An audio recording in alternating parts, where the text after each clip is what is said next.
केजरीवाल पहले ही भविष्यवाणी कर देते हैं, अब ये जेल जाएगा, वो जेल जाएगा, फिर मेरा नंबर जेल में जाने का।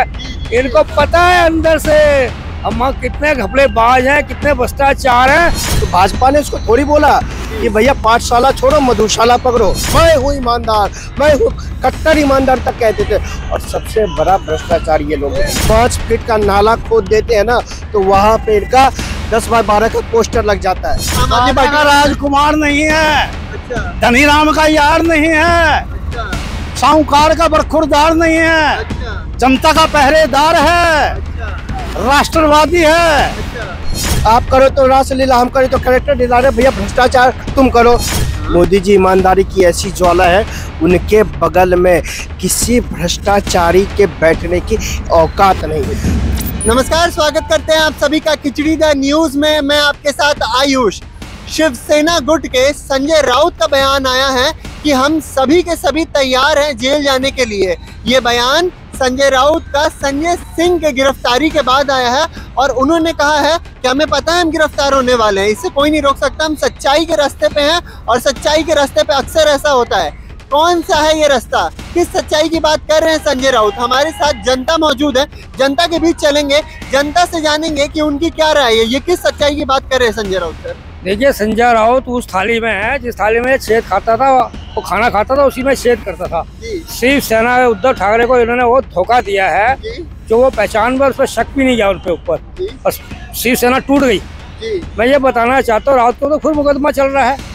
महाराष्ट्र के ये जो है पत्रकार हैं, ये इन पर तो खुद मुकदमा चल रहा है, तो खुद जमानत में है। तो दूसरों के लिए क्यों ये ऐसी सफाई देते हैं ये लोग? अगर कोई भी चीज बगैर एविडेंस के नहीं होता है, तो एविडेंस जब पकड़ा जाता है, मिला जाता है, तो उसके ऊपर कोर्ट फैसला करता है इसको जमानत मिलनी चाहिए या नहीं मिलनी चाहिए। कितना संवेदनशील ये केस है, तो राउत को सोचना चाहिए। तुम पत्रकारिता चलाते हो। और वो तो कह रहे हैं कि ईडी और सीबीआई को मोदी जी अपने हथियार की तरह इस्तेमाल कर रहे हैं। भाई ऐसा है, विपक्ष वाले हैं, उनके पास मुद्दा क्या है? कोई मुद्दा नहीं है उनके पास। ये एजेंसियां हैं, ये एजेंसियां को जब ऊपर से कोई कंप्लेंट आती है तभी ये कार्रवाई करती हैं। ये कोई स्पेशल मोदी के या किसी पार्टी के करने से नहीं होता है। भाई ये पहले कांग्रेस के टाइम पे क्या ईडी कार्रवाई नहीं होती थी, सीबीआई कार्रवाई नहीं होती थी? इतनी गति से होती थी? आपको मैं ये बताना चाहता हूँ, मोदी का उन्होंने जब गुजरात के मुख्यमंत्री थे तो कितना इन्होंने उनका बुरा हाल किया। इनको शर्म तक नहीं आई कि मैं मुख्यमंत्री पे हम ईडी और सीबीआई लगा रहे हैं और उनको उसमें फंसा रहे हैं झूठे केस में। तो ये चीज फिर किसके हाथ में थी?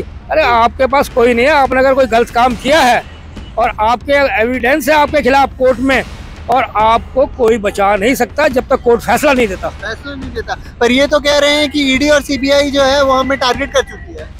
ऐसा है, कहने को तो अभी आपका नया केस अभी जो आया केजरीवाल का, और केजरीवाल पहले ही भविष्यवाणी कर देते हैं, अब ये जेल जाएगा, वो जेल जाएगा, फिर मेरा नंबर जेल में जाने का।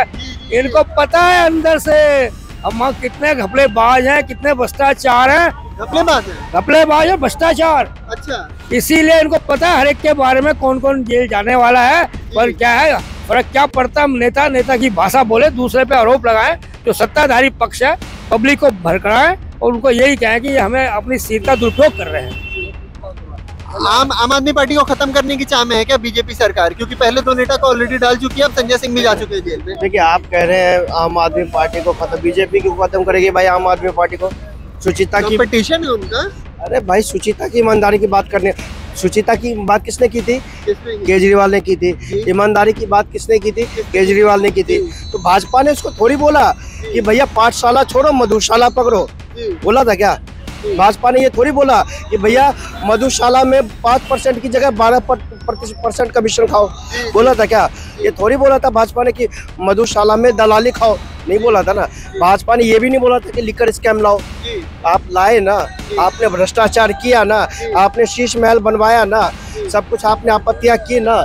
जब आप लोग कर रहे हो और ईडी जब छापा मारेगी तो इसका भुगतेगा कौन?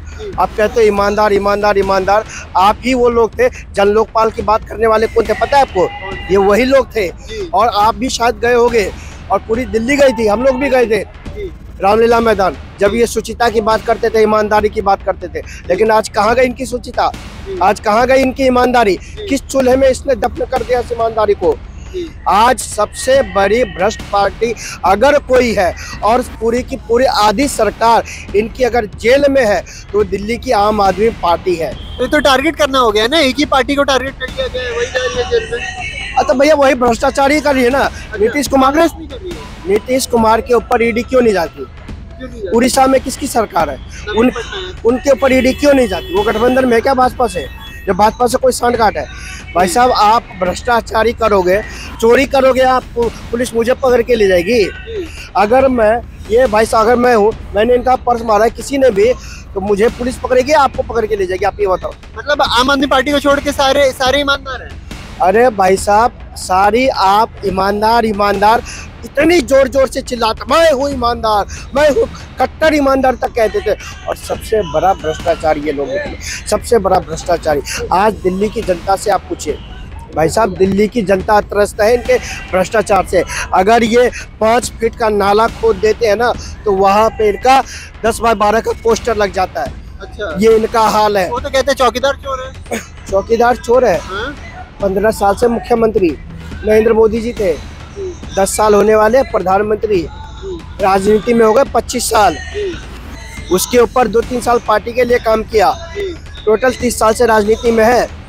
एक आने का भ्रष्टाचार नहीं, एक आने का। 10 साल हुए इनकी पार्टी को, 2 बार सत्ता में है, आधे मंत्री जेल में। ये ईमानदारी की बात करेंगे? कहाँ मोदी जी, कहाँ देश का चौकीदार? भाई साहब आपको एक बात बता दो, दिखा दीजिएगा पत्रकार महोदय आप अपने कैमरे में। मोदी जी ऐसी ज्वाला है, मोदी जी ईमानदारी की ऐसी ज्वाला है, उनके बगल में किसी भ्रष्टाचारी के बैठने की हिम्मत नहीं, किसी के बैठने की औकात नहीं। और सुनिए वो ऐसी ताप है, कोई भ्रष्टाचारी उनके बगल में बैठ के वो ताप सहन नहीं कर सकता ईमानदारी का। मोदी जी है वो, इसीलिए ईडी और सीबीआई का दुरुपयोग कर रहे हैं। ईडी और सीबीआई का दुरुपयोग आप करो तो रासलीला, हम करें तो करेक्टर दिला रहे। भैया भ्रष्टाचार तुम करो, भ्रष्टाचार तुम करो। और जब ईडी जाए तो तुम कहो कि भैया हमारे वो लहंगे लग गए, हमारी लंका लग गई। अरे पहले भ्रष्टाचार क्यों करते हो? दिल्ली की जनता को क्यों लूटा? दिल्ली की जनता ने आपको दिया, 70 में से 67 सीट दिया, एक अच्छा मैंडेट दिया। दिल्ली की जनता ने स्वच्छ पानी मांगा, सड़कें मांगी, रोड मांगा, बिजली मांगा, स्वास्थ्य नहीं दिया क्या? जाइए ना, पानी पीजिए नाले वाला, जाके देखिए, स्कूल जाइए, स्कूल में पढ़िए, शिक्षा का क्या हाल है। आज आप देखिए 10वीं और मैट्रिक और इंटरमीडिएट का रिजल्ट क्या है, आप जाके देखिए। और कितने कॉलेजेस और कितने स्कूल नहीं बनाए वो पूछिए इनसे। मोदी जी भ्रष्टाचारी है?